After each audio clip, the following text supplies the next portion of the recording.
नमस्ते बच्चों। कक्षा 9 विषय गणित और अपने प्रश्नावली 30 स्टार्ट कर रहे हैं बहुपद।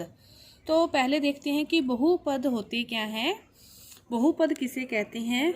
इसके समझोगे आप कि चर व अचर, चर और अचर। अचर तो क्या होता है कि जिनका मान निश्चित होते हैं, जैसे 1 2 4 6, और चर जिनका मान नहीं निश्चित होता, x y z t p q r कुछ भी। तो बहुपद किसे कहते हैं? चर व अचरों के बीच में कोई भी संक्रिया लगे, योग की, व्याकलन की, गुणा की, तो उस प्रकार बने बीजीय व्यंजकों को क्या कहते हैं? बहुपद कहते हैं। और बहुपद, और दूसरा देखो कि बहुपद में क्या होता है कि जो चर की घात होती है, बहुपद में चर की घात, यानी कि घात का अर्थ है इसके ऊपर लिखी वाली संख्या होती है, वो एक पूर्ण संख्या होनी चाहिए। पूर्ण संख्या कि x की घात 0, x की घात 1, x की घात 2, कि 0 से स्टार्ट होकर 1 2 3 कुछ भी उसकी क्या होनी चाहिए? पूर्ण संख्या होनी चाहिए। वही किसकी श्रेणी में आते हैं? बहुपद की श्रेणी में आते हैं। यदि x की घात 1/2, y की घात 3/4 इस प्रकार लिखे होंगे तो ये वाली संख्याएं पूर्ण बहुपद में नहीं आती, यानी कि बहुपद में नहीं आती। तो बहुपद में क्या होनी चाहिए? उनकी घात क्या होनी चाहिए? एक पूर्ण संख्या होनी चाहिए। अब देखो पहला क्वेश्चन क्या दे रखा है आपको कि निम्न में से कौन से बहुपद हैं, ये आपको देखना है। तो आपको जैसे पहले का पहला क्वेश्चन देखो क्या दे रखा है कि 3x² - 5x + 13। तो आप क्या देखो कि चर की घात देखो, यहाँ पे x की घात देखो कितनी है? 1 है। यहाँ पे x की घात देखो कितनी है? 2 है। तो x की घात 1 व 2 पूर्ण संख्या है। तो फिर ये वाला पहला जो है आपका क्या है? पूर्ण बहुपद है, बहुपद की श्रेणी में आता है। दूसरा क्वेश्चन देखो, दूसरे में y की घात कितनी है? 2 है, प्लस 2√3 है। 3 मतलब संख्या है, 3 की घात 1/2 है, लेकिन अपने को तो चर की घात देखनी है। तो चर y है और y की घात 2 है, और 2 क्या है? एक पूर्ण संख्या है। आपको ये नहीं देखना, आपको ये देखना है, चर देखना है। तो y क्या है? y की घात 2 है, तो ये क्या है? पूर्ण संख्या है। तो ये क्या है? बहुपद है।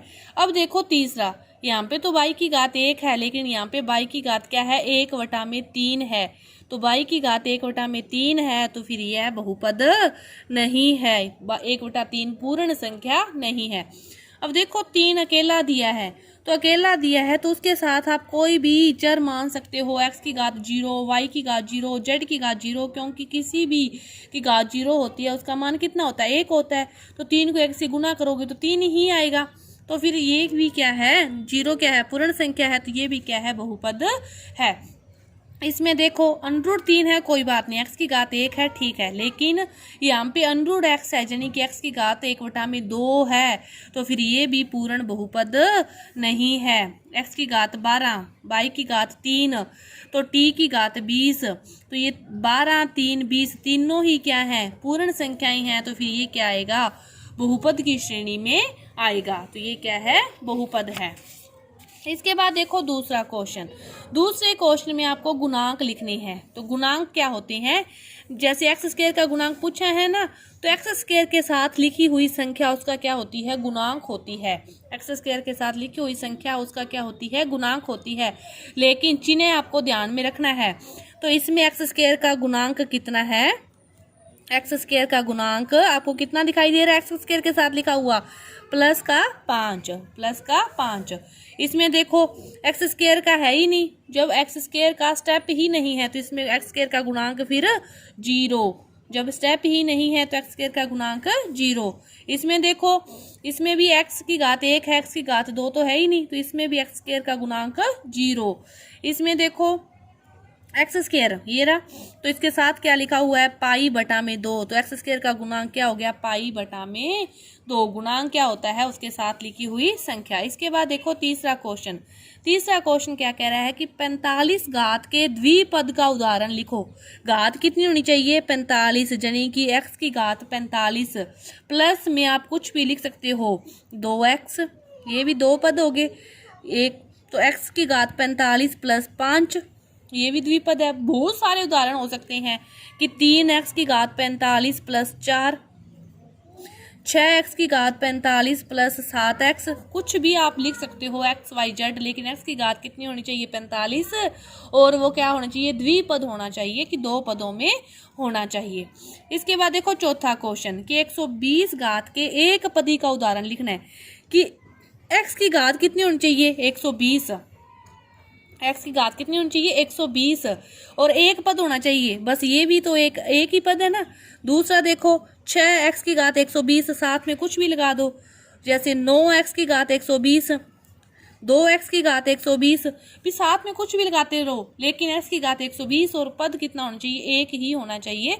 तो एक पदी का उदाहरण आप कुछ भी ले सकते हो। इसके बाद देखो 8 घात के त्रिपदी का उदाहरण लिखना है। अब घात कितनी होनी चाहिए 8, जरूरी नहीं है x लेना है, अब y भी ले सकते हो कि y की घात 8 प्लस 8y प्लस 9, 3 पदों में होना चाहिए ना, तो 3 पदों में कुछ भी, जैसे z की घात 3z की घात 8 प्लस 6z प्लस 7, तो ये भी त्रिपदी है। तो आप कोई भी उदाहरण ले सकते हो, बस घात का ध्यान रखना है, और पदों का जैसे द्विपद है तो 2 होने चाहिए, एक पद है तो 1, त्रिपद है तो 3 पदों में वह होना चाहिए। तो इस प्रकार ये आपका क्वेश्चन था तीसरा। इसके बाद तीसरा, चौथा, पांचवा हो गया। इसके बाद देखो छठा क्वेश्चन देखते हैं। छठा क्वेश्चन क्या कहता है कि तीसरे, चौथे, पांचवें में अपने जो उदाहरण कर लिए उसके अलावा आप सोच समझ के उनके और उदाहरण भी लिखने का प्रयास करो, तो आप आसानी से लिख सकते हो। उन उदाहरणों को छोड़ के कोई और उदाहरण लिख सकते हो और अभ्यास कर सकते हो। इसके बाद देखो सातवां क्वेश्चन क्या कहता है कि प्रत्येक बहुपद की घात लिखो। आपके पास बहुपद है, प्रत्येक बहुपद की क्या करो घात लिखो। अब आपके पास जैसे है ये 12 माइनस 3x प्लस 2x की क्यूब, चर पद की हाईएस्ट घात, चर पद की हाईएस्ट पावर को ही उसकी पूरे बहुपद की घात कहते हैं। तो इसमें देखो तो यहाँ पे x की घात 1 है और यहाँ पे x की घात 3 है, तो इस फिर बहुपद की घात कितनी होगी 3 होगी। इस बहुपद की घात कितनी होगी 3 होगी। इसी बहुपद की घात कितनी होगी 3, चर पद की हाईएस्ट घात को ही उसको एक बहुपद की घात कहते हैं। इसमें देखो 5y माइनस अंडर 2, आपको क्या देखना है चर देखना है, चर क्या है y है, और y की घात इसमें एक ही है, एक ही जगह है, और है भी कितनी 1, तो इस बहुपद की घात भी फिर कितनी होगी 1 होगी। अब इसमें देखो 9 के साथ आप किसी की घात 0 लेके लिख सकते हो, x की घात 0, y की घात 0, z की घात 0, क्योंकि किसी की भी घात 0 का मान कितना होता है 1 होता है। तो 9 को 1 से गुना करोगे 9 ही आएगा, मान में चेंज नहीं आना चाहिए। तो फिर इसमें बहुपद की घात कितनी है 0। जब आपको सिंपल संख्या दे रखी हो तो उसमें बहुपद की घात आप कितनी मानोगे 0 मानोगे, क्योंकि x की घात 0 का मान 1 होता है, तो इसमें बहुपद की घात फिर कितनी है 0। अब इसको देखो 3 प्लस 4 टी स्क्वायर, तो इसमें चर क्या है t है, और t की घात कितनी है 2, तो इस फिर पूरे बहुपद की घात भी कितनी है 2, इस पूरे बहुपद की घात भी 2।